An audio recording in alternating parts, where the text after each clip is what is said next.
Hi, my name is Chelsea Clevenger, and I am presenting my graphic organizer on disability categories.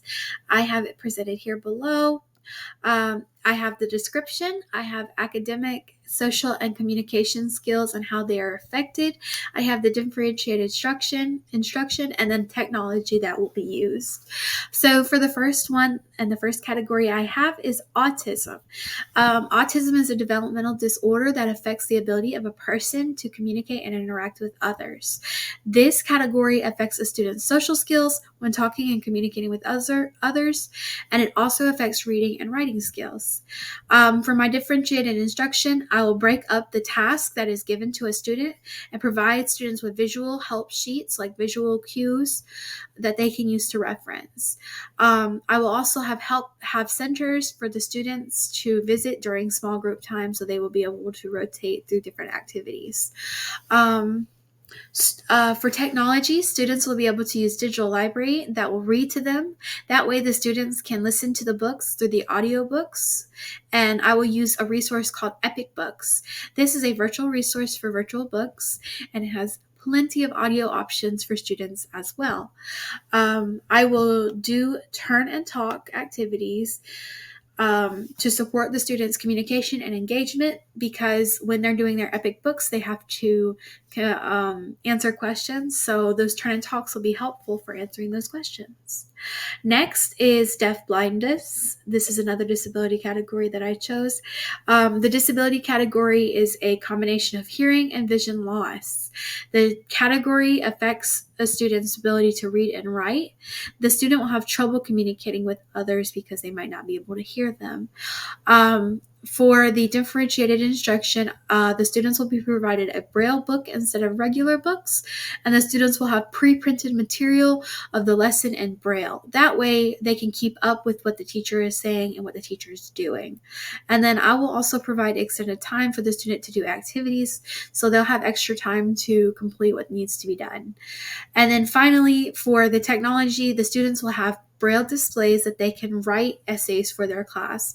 And then there will be group quizzes for activities, because I think that the students could work with other students and learn how to build communication and understanding with other students. Next on my disability categories list, I have gifted, a student who has exceptional ability and talent.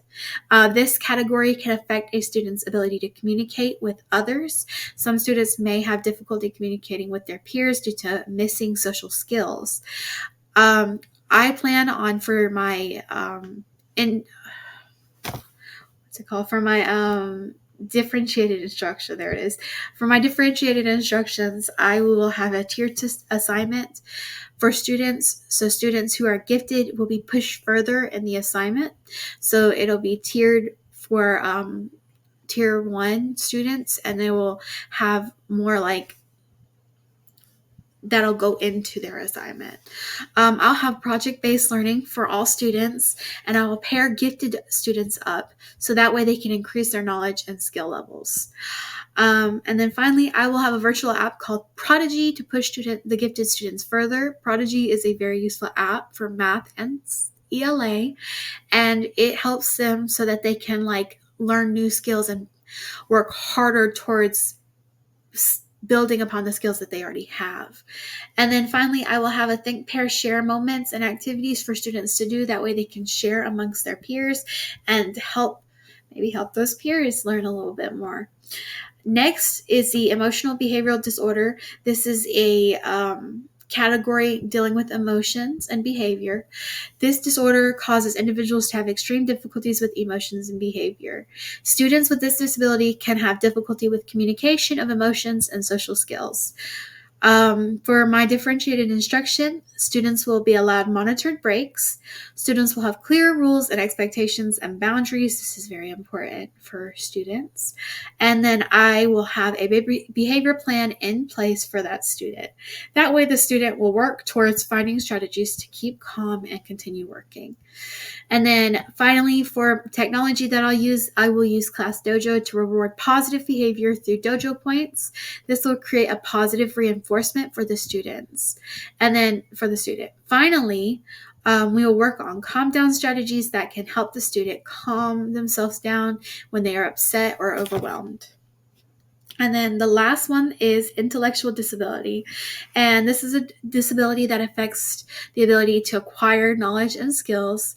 Students might have difficulty with academics in English, math, even science, and social studies.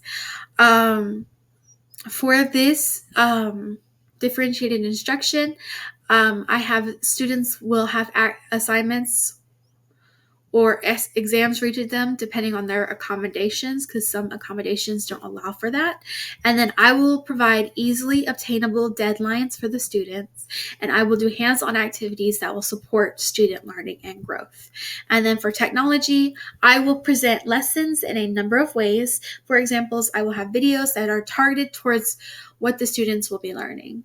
So that is all I have for this. And then here are the resources. I used Epic Books, I used Prodigy, and I used Class Dojo.